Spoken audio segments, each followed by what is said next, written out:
시작. 화평하게 하는 자는 복이 있나니 그들이 하나님의 아들이라 일컬음을 받을 것이요. 아멘. 오늘은 마태복음 5장 9절 말씀 가지고 우리가 계속해서 산상수훈의 말씀 중에 팔복의 말씀을 함께 나누고 있는데요. 오늘 우리가 화평하게 하는 자 샬롬의 아들이라는 제목으로 함께 말씀을 나누도록 하겠습니다. 우리가 팔복의 말씀을 심령이 가난한 자 첫 시간부터 시작해서 이제 벌써 우리가 7번째 복까지 도달을 했습니다. 7번째 복은 오늘 우리에게 하시는 7번째 말씀하시는 복은 무엇인가? 화평케 하는 자는 복이 있다라는 것입니다. 여러분, 화평케 하는 자의 복은요 무엇일까?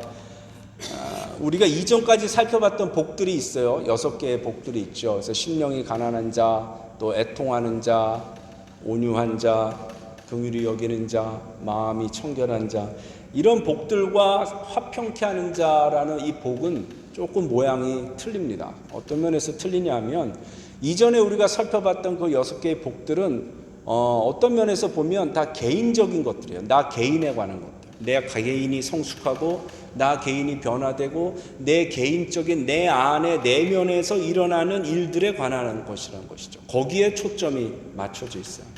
그런데 화평하게 한다라는 것은 무엇인가? 화평하게 하는 자가 복이 있다 했을 때 이 화평은요 기본적으로 근본적으로 내 개인의 어떤 변화나 내 개인의 성숙의 초점이나 내 개인의 어떤 유익을 갖는 것에 대한 것이 아니에요.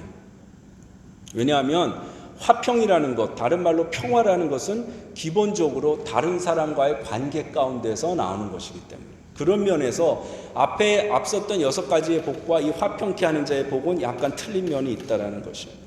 물론 사람들하고 상관없이 관계하고 상관없이 내 마음의 화평을 이루고 평화를 이루는 그것도 포함될 수는 있겠지만 이 팔복에서 말하는 화평케 하는 자의 복이라는 것은 그런 식으로 우리가 마음의 평화를 얻는 것 이런 것과는 좀 거리가 있어요. 왜냐하면 또 화평케 하는 자는 복이 있나니 그 사람이 어떻다고요? 하나님의 아들이라 일컬음을 받는다. 하나님의 아들이라고 불려질 것이다. 이렇게 말씀을 하고 있거든요.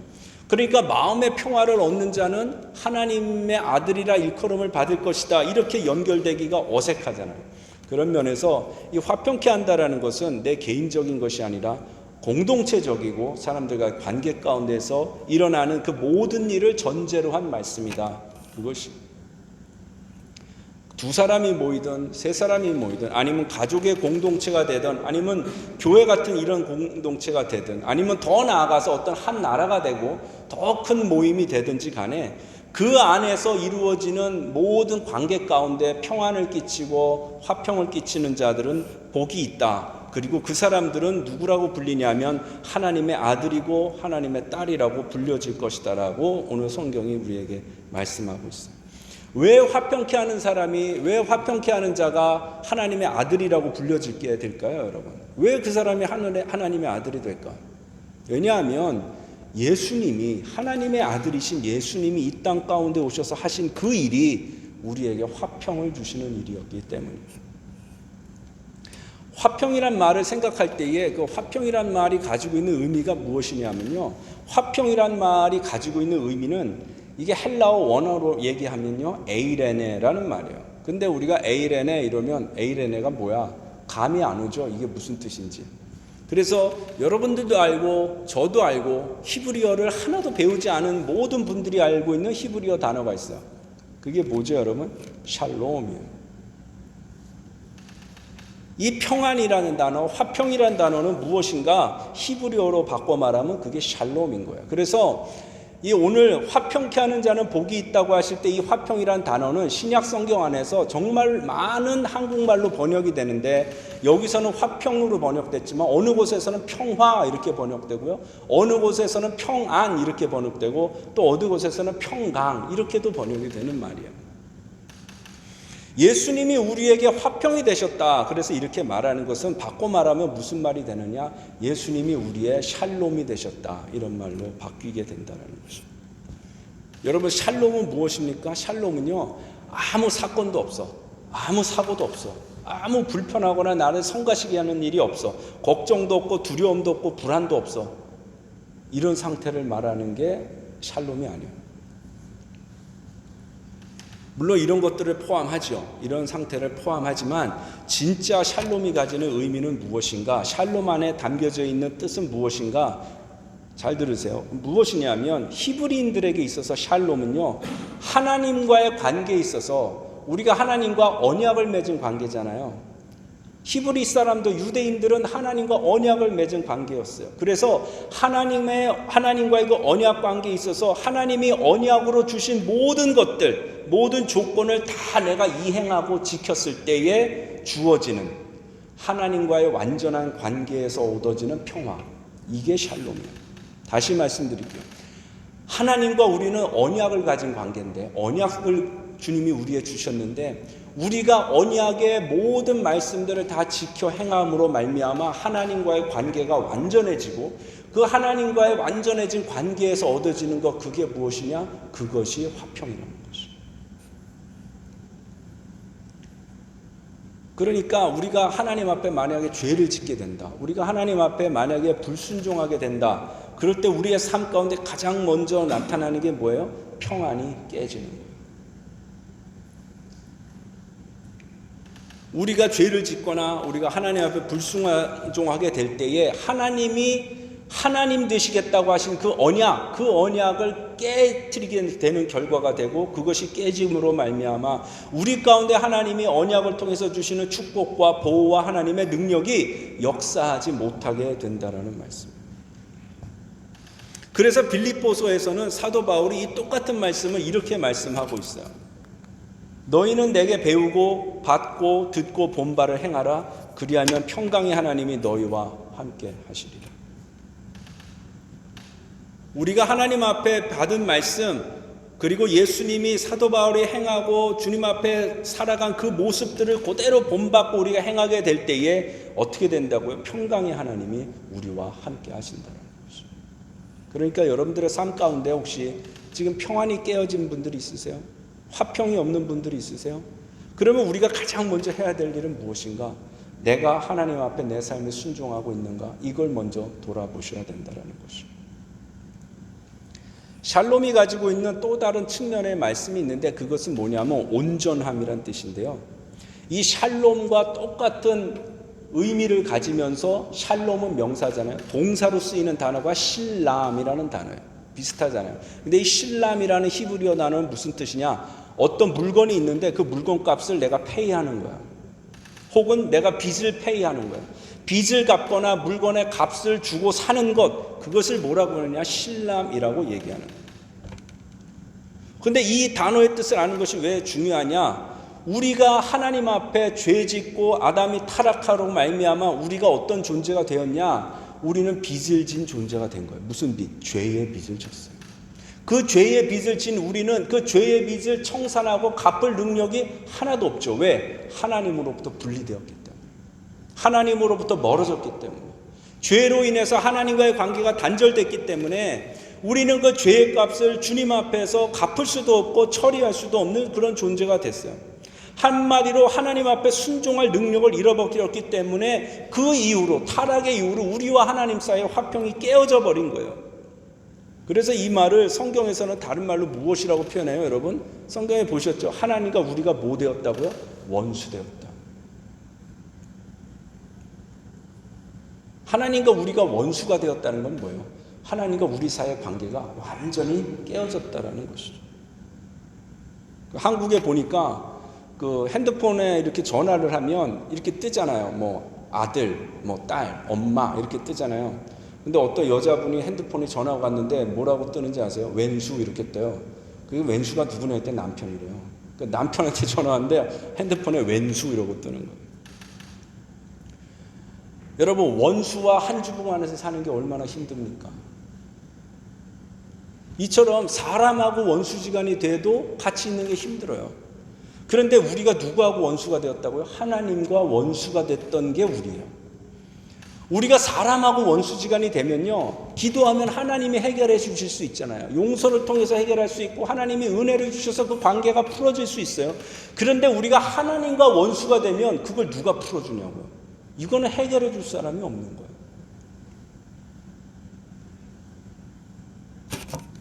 골로새서 1장 19절 20절에 이 하나님의 은혜를 입어서 우리가 하나님과의 원수되었던 관계가 해결된 거잖아요. 아버지께서는 모든 충만으로 예수 안에 거하게 하시고 그의 십자가의 피로 화평을 이루사 만물 곧 땅에 있는 것들이나 하늘에 있는 것들이 그로 말미암아 자기와 화목하게 되기를 기뻐하심이라. 전에 악한 행실로 멀리 떠나 마음으로 원수가 되었던 너희를 이제는 그의 육체의 죽음으로 말미암아 화목하게 하사.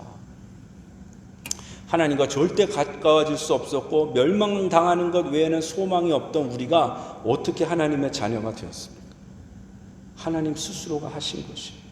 그런데 그 스스로 하신 일을 억지로 마지못해서 하신 것이 아니라 하나님은 우리를 죄의 속박에서 그리고 죄의 빚을 갚고 우리가 다시 하나님의 자녀로 회복되기를 기뻐하셨어요. 예수님이 십자가에서 우리의 죄를 대속하셨다는 의미는 무엇이냐? 자기의 목숨을 우리가 빚진 그 죄의 빚을 갚기 위해서 자기의 목숨을 지불하시고 우리를 다시 하나님과 화목하게 하셨다.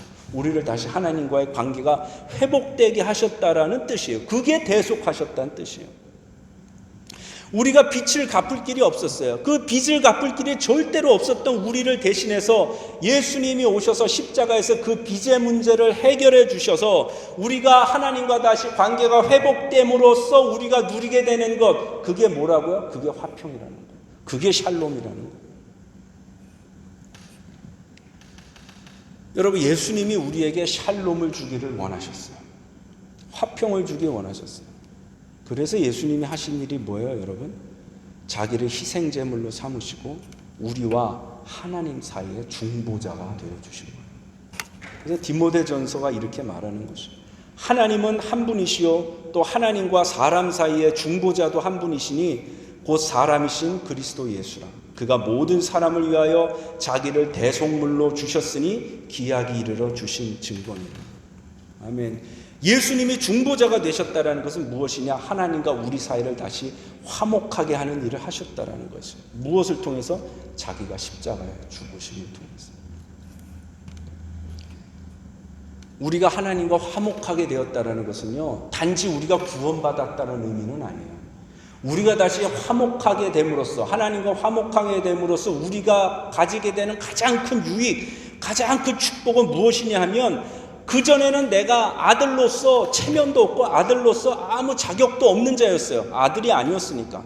그런데 다시 아들의 자격을 회복하고 하나님과의 관계가 화목하게 되었어요. 따뜻한 관계가 다시 이루어졌어요. 그래서 내가 이제 할 수 있게 된 일이 있는데, 그게 뭐냐면 하나님의 뜻을 따라서 행할 수 있게 되는 능력이 이제 주어진 거예요. 왜? 죄의 빚을 다 청산했기 때문에.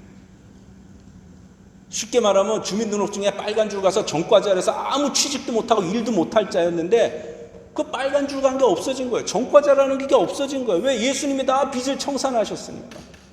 그래서 이제 시민답게, 이제 다른 사람들하고 똑같은 시민답게 당당하고 어깨 피고 살아갈 수 있게 된 것,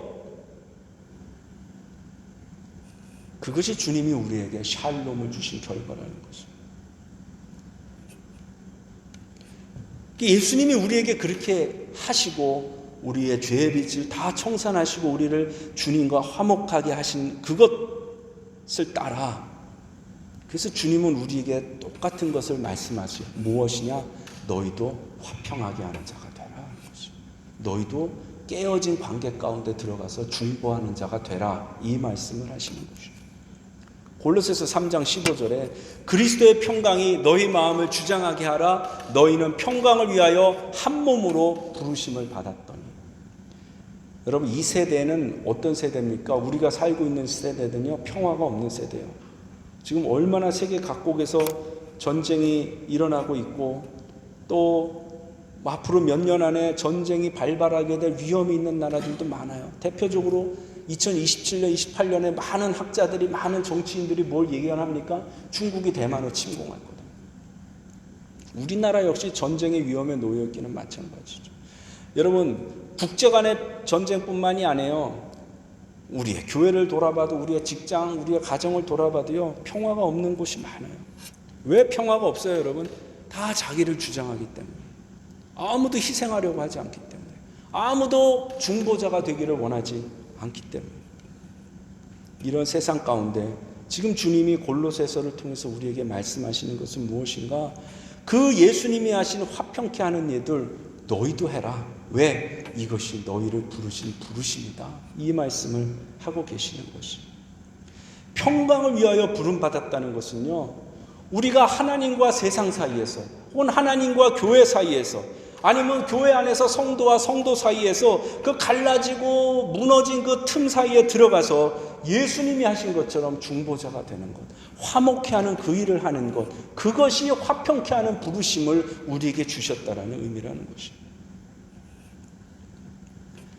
여러분, 구약 성경의 가장 위대한 지도자 우리가 모세를 한번 봅시다.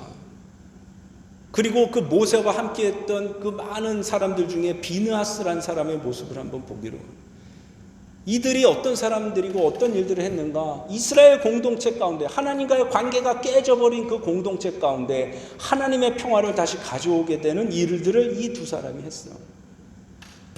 시편 106편에 보면, 그러므로 여호와께서 저희를 멸하리라 하셨으나 그 택하신 모세가 그 결렬된 중에서 그 앞에 서서 그 노를 돌이켜 멸하시지 않게 하였다. 이게 무슨 사건을 얘기하는 거냐면, 모세가 시내산에 십계명을 받으러 올라갔을 때 땅 그 산 밑에 있던 사람들이 뭘 했어요? 아론과 함께 금송아지 만들어서, 금송아지 만들고 거기다가 제사 지내고 춤추며 뛰놀고 예배했잖아요.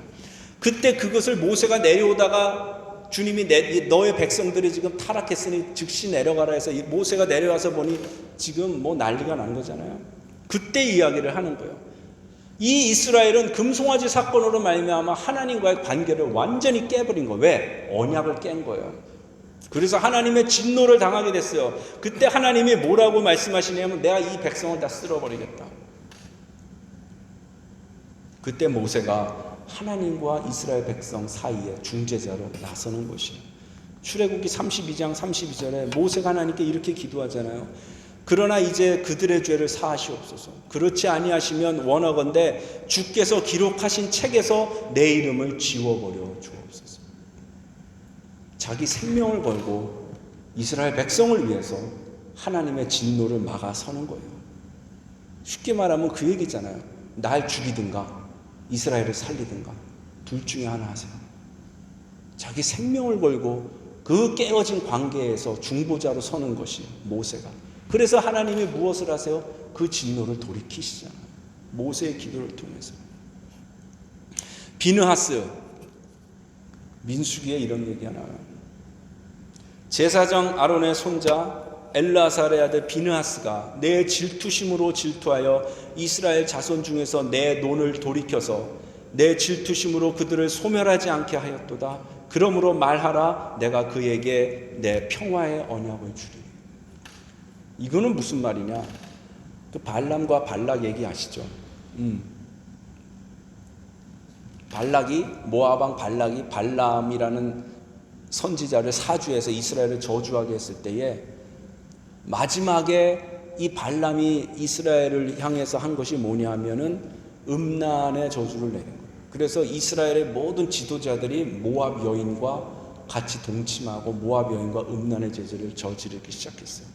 그 광경을, 그런데 이스라엘 지도자 중에 한 유력한 지도자가 모압 여인과 같이 들어가는 것을 본 비느하스가, 하나님이 그때 비느하스에게 하나님의 그 진노의 영을 부으신 거예요. 그래서 비느하스가 어떻게 해요? 옆에 있던 창을 들고서 들어가서 찔러 죽이죠. 그때에 하나님이 뭐라고 그러시냐세요? 여러분 생각을 해보세요. 이스라엘이 광야에서 모압 여인들과 그렇게 간음할 때 비느하스의 의로운 행동이 무엇을 가져왔다라고 말하냐면요, 하나님의 질투심을 대신해서 비느하스가 행한 이 일로 인해서 하나님이 비느하스에게 평화의 언약을 주셨다라고 말합니다. 여러분, 두 사람을 한 창으로 찔러 죽이는 거 생각만 해보세요. 얼마나 잔인합니까? 얼마나 끔찍한 일이에요. 그거 다 놀라지 않았겠어요, 사람들이? 사람들 볼 때는요, 잔인한 일이에요. 사람들 볼 때는요, 아우, 왜 그래? 이렇게 말할 수 있는 일이에요. 그런데 하나님 보실 때는 어땠냐면요, 그 비느하스의 그러한 행동으로 말미암아 이스라엘에게 퍼부어져야 될 진노가 거두어졌어요. 그리고 이스라엘 공동체 가운데 하나님의 평화가 임하게 된 것입니다. 사람이 보기엔 잔인한 일이에요. 사람이 보기에는 왜 그렇게까지 할 필요가 뭐 있어? 이러고 말할 수 있어요. 그렇지만 그 일이 때로는 무슨 일이 되냐면 그 공동체 가운데 평화를 가져오는 일이 된다는 것이에요. 모세는 목숨을 건 기도를 통해서 그렇게 했고, 비느하스는 모두가 타락한 가운데서 홀로 하나님의 뜻을 행함으로 말미암아 이스라엘과 하나님 사이에 완전히 갈라진 그 관계를 회복시키는 일을 한 것입니다. 주님은 오늘 우리에게 그런데 말씀하시는 것이 무엇이냐? 너희도 그렇게 할 수 있다. 나라를 위해, 교회를 위해, 혹은 구원받아야 될 영혼들을 위해 금식하면서 기도할 수 있다라는 것이, 그렇게 하라는 것이, 무너진 틈 사이에 들어가서 기도하라는 것이. 우리가 금식하며 기도할 때 주로 나를 위해, 주로 내 가족의 어떤 문제들을 위해 우리가 기도해요. 그것도 너무 좋은 것이에요. 하나님 앞에 금식하는 삶은 반드시 응답받고 복을 받게 돼 있어요. 그러나 하나님이 오늘 우리에게 말씀하시는 화평케 하는 삶이란 무엇이냐? 심지어는 내가 한 번도 만난 적도 없고 본 적이 없는 그 사람을 위해서 여러분 3일을 금식하고 5일을 금식하는 것, 자기 생명을 내놓고 기도하는 것. 주님은 그 화평케 하는 자의 사명을 감당하라고 우리에게 말씀하시는 것입니다. 여러분, 그렇게 기도하는 사람이 진짜 중보자인 거예요. 한 번도 본 적도 없어. 나하고 이해관계도 없어. 거기가 뭐 잘 된다고 나한테 유익할 거 하나도 없어. 그런데 그들과 하나님 사이에 갈라진 그것을 보면서 그 틈 사이에 들어가서 기도하고 금식하는 그 사람이 중보자라는 것입니다. 화평케 하는 자는 복이 있나니 하나님의 아들이라 일컬음을 받을 것이요. 우리는 어떻게 화평하게 하는 자가 또한 될 수 있는가? 우리가 이미 받았어요. 그리고 우리가 이미 받았기 때문에 우리가 전하는 그 복음 자체가 예수 그리스도로 인해서 우리에게 세상 가운데 화평을 가져오는 것입니다. 사도행전 10장 36절에 보면 만유의 주 되신 예수 그리스도로 말미암아 화평의 복음을 전했다, 이렇게 말씀합니다. 에베소서 6장 15절에는 뭐라고 그래요? 평안의 복음이 준비한 것으로 신으시고. 여러분, 복음은 근본적으로 뭔지 아세요? 평화에 관한 것이에요. 복음은 하나님과 우리의 깨어졌던 관계를 근본적으로 회복하게 하고 근본적으로 다시 화목하게 하기 때문이에요. 그래서 복음을 붙들면 우리 삶에 화평과 평안이 오기 시작하는 것이고, 복음을 놓치고 복음을 버리면 하나님의 진노가 오기 시작한다는 것입니다.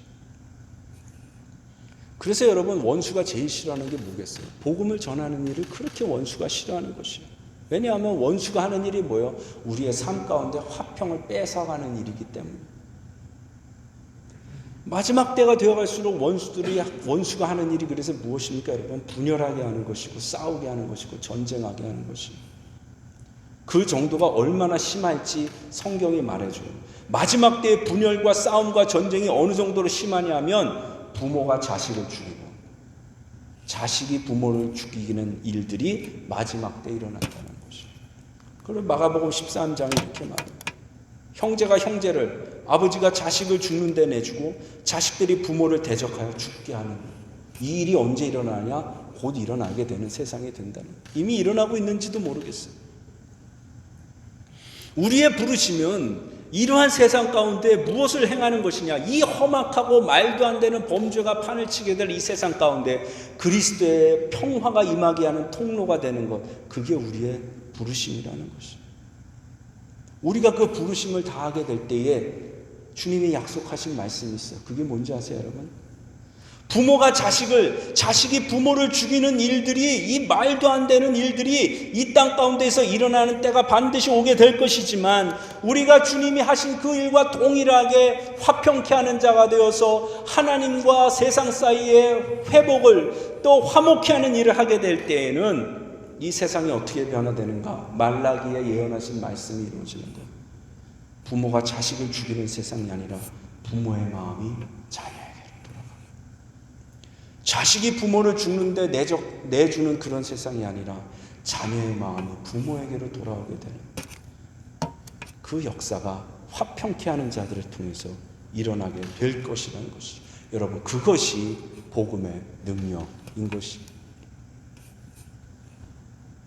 화평케 하는 자는 어떤 복을 받습니까, 여러분? 화평케 하는 자는요, 잘 보세요. 화평케 하는 자는 하나님의 아들이 될 것이다, 이렇게 말하지 않으셨어요. 화평하게 하는 자가 받는 복이 있는데요, 화평하게 하는 자가 받는 복이 무엇인가? 그들이 하나님의 아들이라 불려질 것이다. 우리는 이미 하나님의 아들이에요. 우리는 이미 하나님의 자녀예요. 그렇잖아요. 예수 그리스도를 믿었을 때 우리는 하나님의 자녀가 됐어요. 그래서 화평케 한다고 또 하나님의 자녀가 된다? 그거는 아니에요. 그럼 이 말씀이 무엇이겠어요, 여러분? 화평하게 하는 그 사명, 중보자가 되어서 깨어지고 갈라진 그 관계 가운데 들어가서 기도하며 하나님의 뜻을 행할 때에 그 우리의 모습을 보고 그 유익을 받은 그 사람들이 뭐라고 말하게 되는가? 저 사람은 진짜 하나님의 아들이었구나. 이 칭송을 우리가 받게 된다는 뜻이에요. 그것이 바로 우리가 하나님의 아들이라 불려지게 될 것이란 뜻의 의미예요. 나의 헌신과 내가 하는 희생과 나의 중보기도를 통해서 하나님을 알지 못하던 그 사람이 하나님을 알게 되고 죄에서 돌이켜서 예수 그리스도의 의를 힘입어 천국 백성이 되고 그리고 하나님을 알게 되고 그 영화로운 하나님 앞에 나아갈 수 있는 하나님의 자녀들이 되게 되고 변화가 되고 술 마시던 자가 술을 끊게 되고 마약하는 자들이 마약을 끊게 되고 죄를 짓기를 기뻐하던 자들이 죄를 끊게 되는 그 모습을 보면서 나를 통해 하나님을 알지 못하고 모르던 자들이 하나님을 인정하게 되고 하나님을 알게 되는 일이 생기게 될 것이다라는 거예요.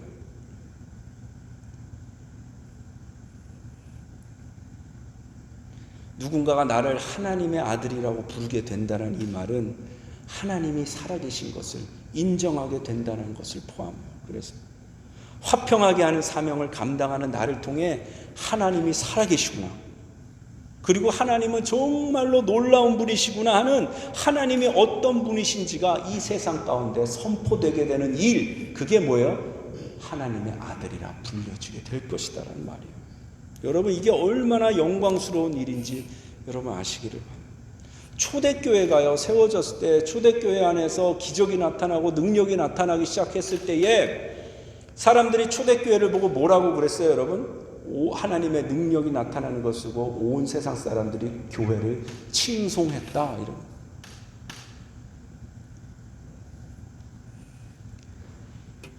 여러분, 화평하게 하는 자는, 화평하게 한다는 일은 우리의 관계 가운데 일어나는 일이라고 제가 말씀을 드렸어요. 그러면 우리는 화평케 하는 자가 되기 위해서 무엇을 해야 될 것인가? 우리가 나라들을 화평하게 하고 전쟁을 없애고 우리가 그런 일을 할 수 있지만, 그런 일을 하기 전에 우리가 가장 먼저 우리가 화평을 실천하고 화평케 하는 자가 되어야 될 곳은 어디인가? 여러분, 가장 작은 단위의 공동체인 우리의 가정에서부터 그 일을 시작해야 된다는 것이죠. 제가 말씀드렸어요. 여러분, 샬롬은 뭐라고요? 하나님과 우리 사이의 언약을, 맺어진 언약을 성실하게 이행하고 실천하는 것으로부터 오는 것이라고 말씀을 드렸어요. 그러면 우리 가정에서 내가 화평케 하는 자가 된다는 것은 무슨 의미겠어요? 내가 우리 가정 안에서 내 위치에서 내가 해야 될 그 일을 행하는 것이죠. 자녀는 부모에게 순종하는 것이고, 부모는 자녀를 사랑하는 것이고, 남편은 아내를 사랑하는 것이고, 아내는 남편에게 복종하는 그 일, 하나님이 주신 그 의무, 그것을 행하기 시작하는 것이 무엇인가? 가정 안에서 내가 화평케 하는 자가 된다라는 것이죠. 교회도 마찬가지예요, 여러분. 우리는 교회에서 어떻게 화평케 하는 자가 될 수 있는가? 로마서 14장 19절에 우리가 작년에 로마서 쭉 강의할 때 한번 나눴던 말씀이에요. 그러므로 우리가 화평의 일과 서로 덕을 세우는 일을 힘쓰나니, 우리가 화평하게 하는 일, 이거 로마 교회에 보낸 말씀이에요. 로마 교회에 보낸 말씀이에요. 우리가 교회에서 화평케 하는 일과 서로 덕을 세우는 일에 힘써야 된다. 그런데 음식으로 말미암아 하나님의 사업을 무너지게 하지 말아라. 만물이 다 깨끗하게 하되 꺼리낌으로 먹는 사람에게는 악한 것이다. 고기도 먹지 아니하고 포도주도 마시지 아니하고 무엇이든지 내 형제로 꺼리끼게 하는 일을 아니함이 아름다우니라. 바울이 지금 로마 교회 편지 쓰면서 화평하게 하는 일에 힘쓰라고 말해요. 그러면서 무슨 얘기를 하냐? 로마 교회 너희 안에 분열이 있는데, 분열이 뭐예요? 누구는 믿음이 좋은 거예요. 그래서 이거 분명히 이교도 신전에서 제사 지내고 나온 고기지만 그 고기 먹는다고 난 더러워지지 않아. 왜? 그게 주님의 말씀이니까. 입으로 들어가는 게 우리를 더럽게 하지 못한다고 했기 때문에, 그 믿음을 가졌기 때문에 이 사람은 제사 지렸던 고기든 뭐든 무엇이든지 먹을 수 있는 거예요. 그런데 어떤 사람, 조금 더 믿음이 약하거나 아니면 조금 더 그런 형식과 예식을 중요하게 생각하는 이런 사람들은, 아니 저 사람은 저거 분명히 제사 지내고 나온 고기인 거 뻔히 알면서 어떻게 먹을 수가 있지? 그러면서 어떻게 돼요? 실족하고, 그러면서 마음에 판단하는 마음을 갖게 되면서 교회가 갈라지게 되더라 하는 얘기예요. 그래서 바울이 뭐라고 그래요? 먹어도 되고 먹어도 안 되고, 먹으면 되고 먹으면 율법을 못 지킨 거고, 나를 더럽힌 거고, 먹지 않았으니까 난 깨끗한 거고, 그래서 서로 비방하고, 그런 게 아니야. 그건 하나도 중요한 게 아니야. 먹어도 되고 안 먹어도 상관없어. 그렇지만 먹는 사람 너희들은 믿음이 좋다고 아무 상관없다고 그 고기 마음대로 먹지만, 네가 고기 먹는 것 때문에 누군가가 마음에 상처를 받아, 누군가가 그 마음에 실족해. 그거 알았어? 그럼 아무리 먹고 싶어도 먹지 마. 그게 하나님 뜻이다. 너 먹을 만한 믿음 있다고 자랑하지 말고 먹을 수 없는 사람들을 위해서 그 믿음 내려놔. 그게 하나님이 기뻐하시는 거지. 너는 먹을 믿음 있다고 믿음을 자랑하는 거 하나님이 하나도 안 기뻐하셔. 이 얘기를 하시는 거예요. 무엇이든지 내 형제로 꺼리끼게 하는 일을 아니함이 아름다워. 이게 안 되니까 교회에서 싸우잖아요. 당회하다 싸우고, 부엌에서 싸우고, 다음 주 메뉴는 뭔데, 그거 갖고 싸우고.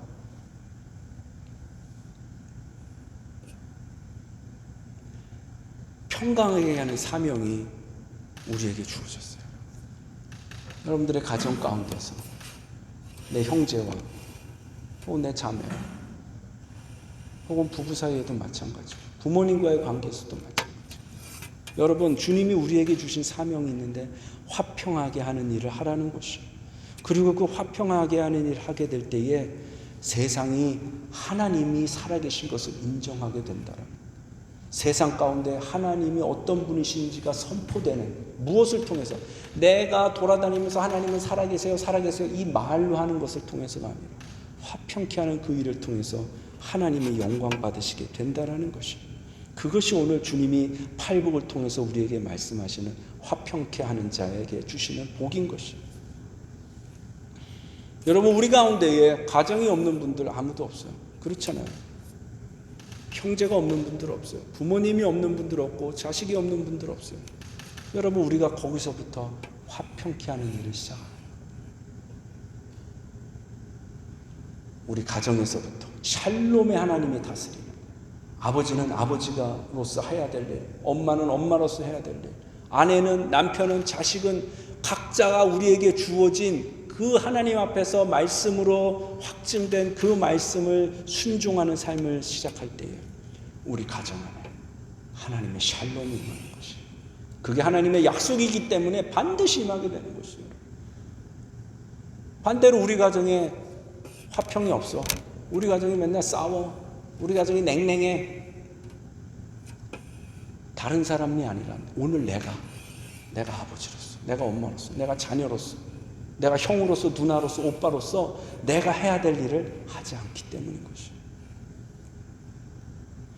우리 이 시간에 한번 우리 기도하겠습니다. 기도할